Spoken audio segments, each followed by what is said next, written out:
My dear students, welcome to APG Pathshala. I am Dr. P. Suganya, belongs to the Department of Food Processing and Preservation Technology, Avinashlingam University. In continuation with classification and selection of dryers, today we will be seeing about sun and solar drying, cabinet and bed drying. The early civilization developed in the warmer and sunnier areas of the world, and sun drying was an obvious choice as a method of preserving foodstuffs. It is worth recalling that sun drying is nature's way of preserving grains produced by plants during the growing season. Let us see about the objectives of this lesson.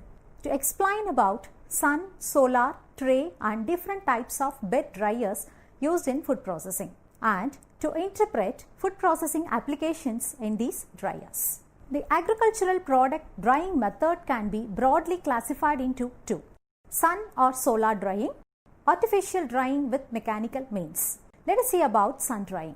As we all know that sun drying is an age-old method of drying for crop, grains, fruits, vegetables, fish, etc. In India, major portion of crops is left in the field and threshing yard for drying under sun.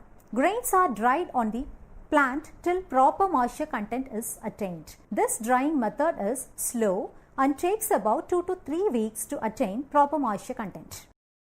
There is an improved method of drying where crop is harvested at high moisture content and is left in the field or on bunds of the field till it has dried to proper moisture content. The another improved method is to dry the harvested crops on the racks. The crop is bundled near the ears and hung on the rope exposed to the sun. In further improved method of sun drying, the harvested crop at high moisture content is threshed and the grains are spread on the floor as a thin layer. It is continuously stirred manually till it has attained the storage and processing moisture content. Now, let us see about pros and cons of sun drying. The sun radiation is an electromagnetic waves and are associated with the following features: uncontrolled and non-uniform drying of grains results in cracks, which further leads to less head rise yield during milling process. The drying process completely depends on the solar energy and hence this method will not suitable for all seasons. Highly impossible to control the process.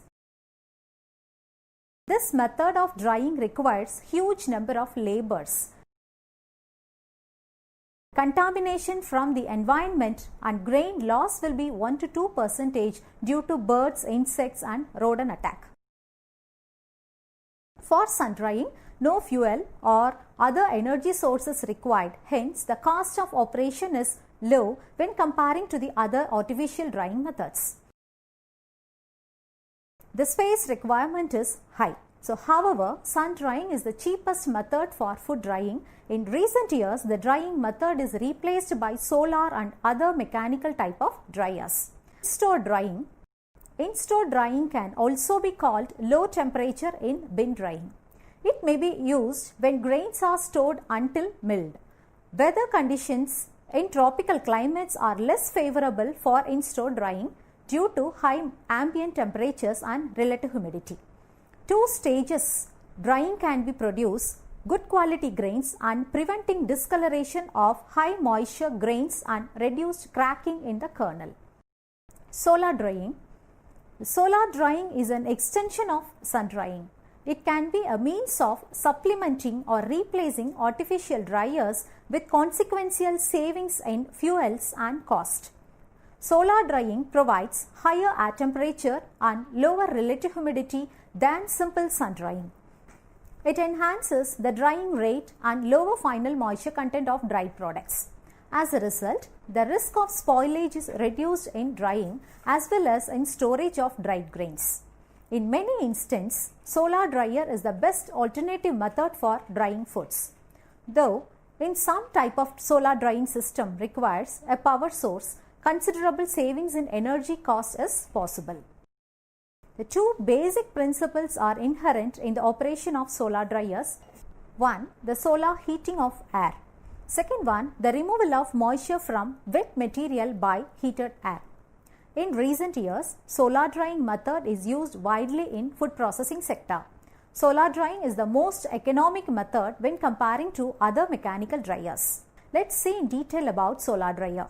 Solar dryers consist of three important components: solar collector, drying chamber and airflow systems. Solar collector heats the air and then passes to the drying chamber. In the drying chamber, trays are arranged to keep the food materials, and sometimes the drying chamber is insulated to increase the efficiency of the drying process. Natural convection or forced air convection system is followed. In forced convection method, blowers are used to circulate the air to enhance the drying process.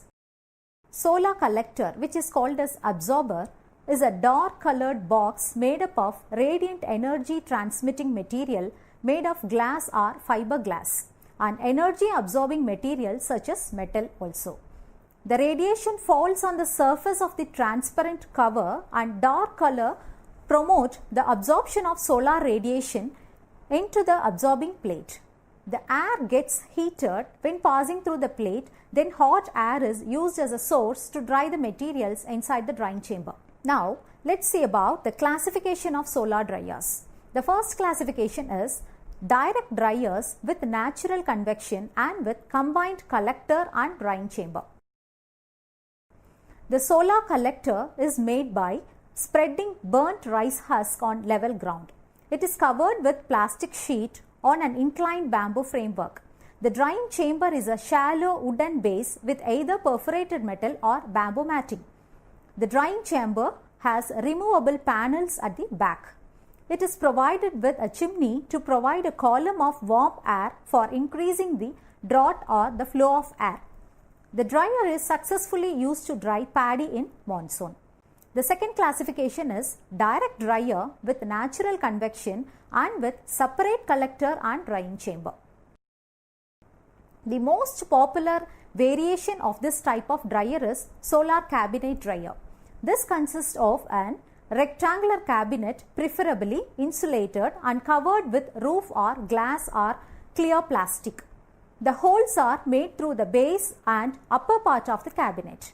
The perforated drying trays are positioned within the cabinet. The insulation passes through the roof and is absorbed on the black and interior surface, which are then heated and warm the air within the cabinet. The warmed air rises by natural convection and passes out of the upper holes. In the meantime, the fresh air enters through the base holes. The length of the cabinet should be 3 times the width to minimize the shading effect of the sides.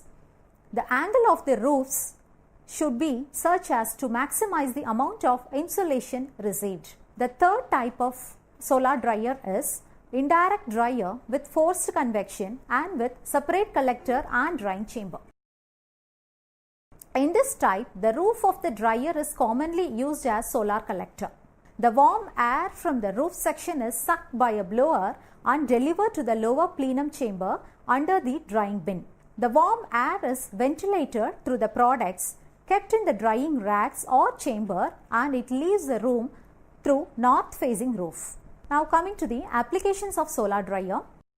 The solar dryer is mostly applicable in agricultural crops and dehydration of fruits and vegetable products. The specific products like mango, banana, apple, tomato, chili, etc. the solar dryer is highly suitable. Now let's see about the mechanical dryers. To overcome the disadvantages in natural and solar dryers, the mechanical dryers are introduced where it is possible to fix perforated temperature with minimum contamination. The tray dryer, tunnel dryer, conveyor type of dryers and bed dryers are discussed in this chapter. Tray dryer. The tray dryer are used in domestic and industrial applications due to its simple and economic design. The tray dryers consist of a stack of trays arranged inside the insulated chamber where the hot air is circulated. The trays may be or may not be have perforated bottom.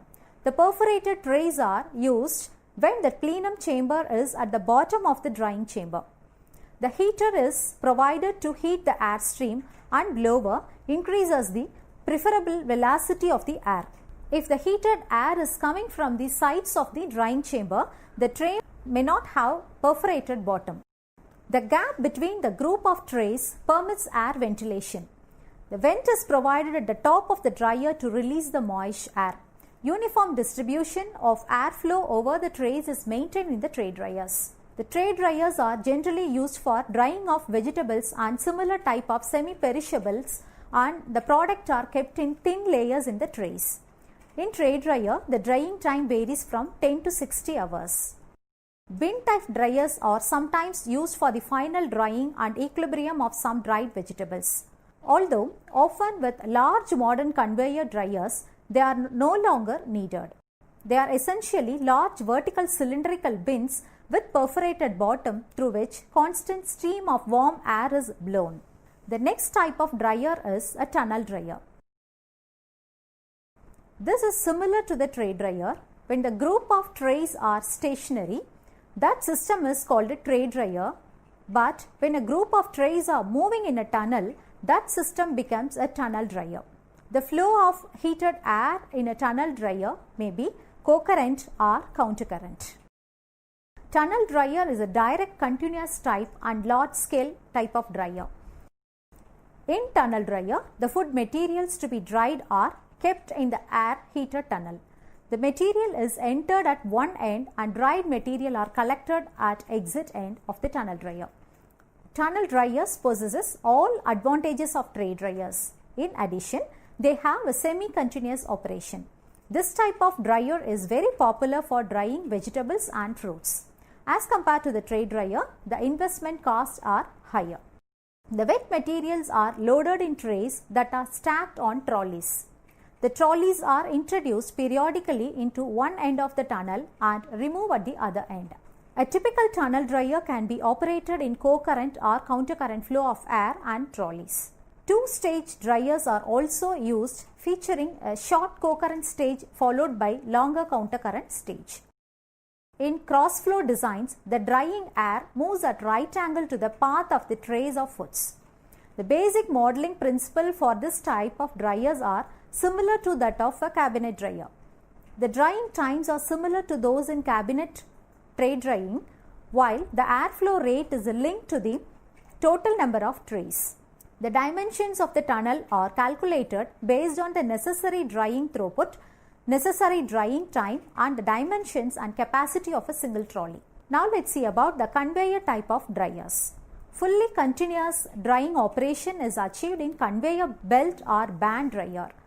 This type of dryer is also very popular in vegetable processing industry. The wet product formed or placed in a bed of different thickness is carried through a tunnel or perforated, that is a mesh slotted or lowered conveyors. The heated air is directed up or down through the conveyors and the layer of the product, usually up in the early drying stages and down towards the drying product exit, or directed across the material surface for the product in thin layers on non-perforated band. Some models consist of two or more conveyors in a series. Also, either co-current or counter-current configurations can be used. Such dryers are limited to foods that form a porous bed, that is cut, granulated, naturally particulate foods. For vegetable drying, multiple conveyor dryers, that is up to 5, one above the other, can be used. The wet product is introduced onto the top conveyor and progressed downwards from one conveyor to the next. The air circulation is usually a combination of cross flow and through flow. A final drying step for some vegetables is provided often in this type of dryer. Gradually, the conveyor dryers are replacing drying trays in tunnels for vegetable pieces such as carrot, onion, and potato. Infrared, microwave, or radio frequency energy is sometimes additionally supplied to the product conveyed through the dryer. The drying unit may operate under vacuum or atmospheric conditions also.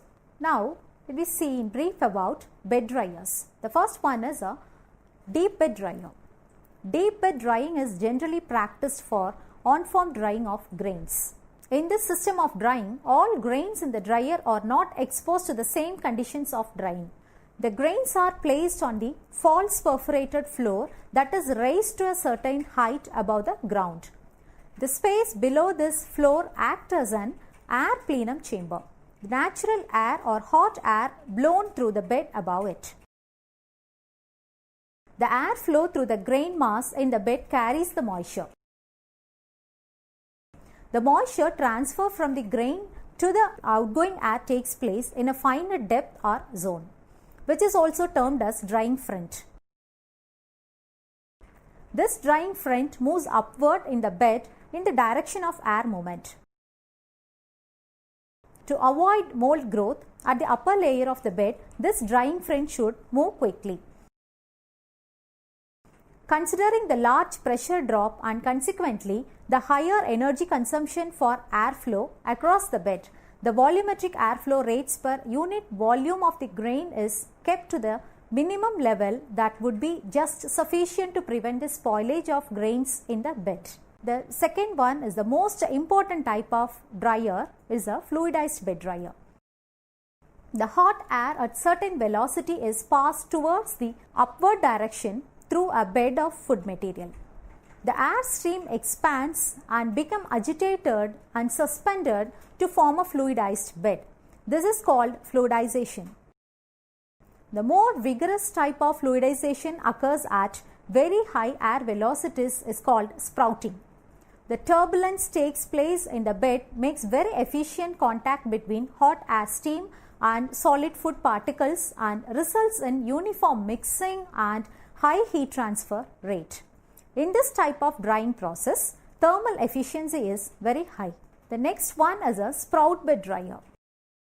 The sprout bed dryer is a specific design of fluidized bed dryer, is also called as vortex bed dryers. Large size coarse solids can be handled in this type of dryers. Grain particle diameter of more than 5 mm is highly suitable for these type of dryers. A high velocity air allowed to enter through a centrally located nozzle in a conical base, a vertical chamber. The zone of fast moving particles at the center creates a sprout and the granular materials move downwards at the slower rate surrounding the central sprout. Thus, the downward moving grains generally receives the counter current moving air at the annular zone. The initial drying takes place at a higher rate in the central sprout, but the later drying in the annular bed is relatively mild. Next one is Plugflow fluidized beds. If the length to width ratio of the fluidized bed is superior to above 4, it is no longer well mixed, but the solids flow continuously. A Plugflow fluidized bed may be a simple straight channel 1 or 2 meters wide and up to 20 meters in length. The greater the length to width ratio is, the more uniform the residence time distribution. Next one is Vibro fluid bed. The Vibro fluidized bed are used to handle cohesive, sticky or fragile materials or those with a wide size distribution, especially oversized particles. In Vibro fluidized beds, the gas distribution is vibrated mechanically, allowing movement of the coarse or cohesive particles, while the gas velocity used for fluidization is low to avoid excessive separation of fine particles. With significantly lower upward velocity of air required compared to static fluidized beds, Vibro fluidized beds are interesting from the economical point of view. But the bed depth is lower, that is 0.3 meter, than in static beds about 1 meter, requiring large equipments. The next type of fluid bed is a pulsed fluid bed. The technique of drying of granular materials while keeping them in suspended state by continuous flow of air has been conventionally used widely in the drying of fruits and vegetables. In the pulsed fluid bed drying technique, the conventional fluid bed drying system is modified so that pulsation of the gas flow takes place, thereby causing high frequency vibrations within the bed of the product particles. This technique is reported to be effective in overcoming defluidization, particularly in the case of cohesive particles. Further, pulsation is expected to reduce channeling of particles and to affect easier fluidization of an irregular shaped particles. The requirement of saving energy is achieved by saving 30 to 50% of the air requirement for fluidization, because the air for fluidization in drying application consumes energy not only for its circulation but also for supply it at elevated temperature. Additionally, the dryers operating with pulsed fluid bed technique requires a smaller size. With the pulsed fluid bed drying, energy saving is achieved without affecting the production yield due to lower drying air requirement. The next one is a multi-stage fluidized bed. In many applications, 2 or more fluid beds with different functions are used in stages. For example, a well-mixed unit followed by a Plugflow one allows wet and sticky materials to be handled. In some cases, the distributors is constructed so that both sections are part of the same bed. The last type of special dryer is a desiccator air dryer. The ambient air is passed through a desiccated medium or a source. The desiccator absorbs moisture from the air. As a result, the relative humidity of air is reduced, and at the same time there is an increase in its temperature. When such air comes in contact with the wet food materials, the transfer of moisture from food to drying air takes place. The drying action occurs due to convective heat transfer. Let's see the summary of this lesson. Nature sun drying is a traditional drying process used for crops and grains.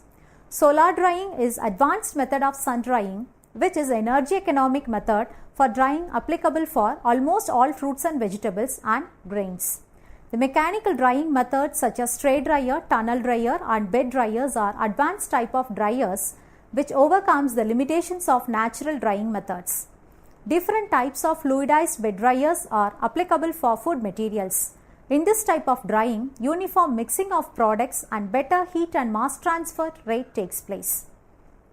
In continuation of this module, we will be discussing about spray dryer, drum dryer, freeze dryer and other advanced type of dryers in the forthcoming lessons.